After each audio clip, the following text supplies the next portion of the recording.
سنخوض معاركنا معهم وسنمضي جموعا نردهم ونعيد الحق المغتصب.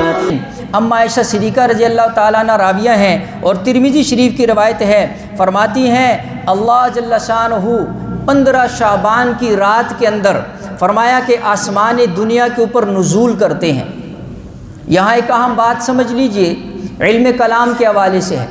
جب کسی حدیث کے اندر آتا ہے یا قرآن کی آیات کے اندر آتا ہے اللہ کا ہاتھ، قرآن کے اندر آتا ہے اللہ کی پنڈلی، اللہ کا چہرہ، یا اللہ جل شانہ پہلے آسمان پر نزول کرتے ہیں، اترتے ہیں، تو اس حوالے سے اپنا عقیدہ صحیح فرما لیجئے کہ اللہ کا ہاتھ، اللہ جو ہے جسم سے پاک ذات ہے.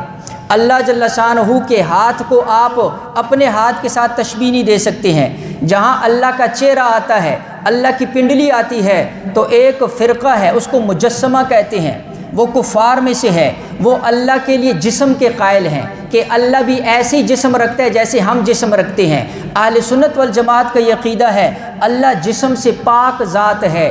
اس لیے میرے بھائیو، جہاں اللہ کے چہرے کا ذکر آئے، ہاتھ اور پنڈلی کا بیان آئے، یا اللہ کے نزول کا ذکر آئے، تو یہاں علماء ایک ہی بات کرتے ہیں، کما یلیق بشانہ، فرمایا اللہ کیسے نازل ہوتے ہیں جیسے اللہ کی شان کے لائق ہے. ہم اس میں غور نہیں کریں گے، ہم اس میں فکر نہیں کریں گے، ہم اس میں سوال نہیں کریں گے کہ اللہ پھر کیسے اترتے ہیں. اللہ تو ہر جگہ ہے. اچھا اللہ کا چہرہ کیسے ہوگا، اللہ کے ہاتھ کیسے ہوں گے؟ نہیں، اس کے اندر بحث نہیں کرنی، اس کے اندر غور و فکر نہیں کرنا، بلکہ ہم یہی کہتے ہیں کما یلیق بشانہ. اور یہ سارے علماء کہتے ہیں، فرمایا کہ جب ایسی بات آ جائے تو پھر یہی کہنا ہے جو میری رب کی شان کے مطابق ہے، ہم بھی اسی کے اوپر ایمان لاتے ہیں.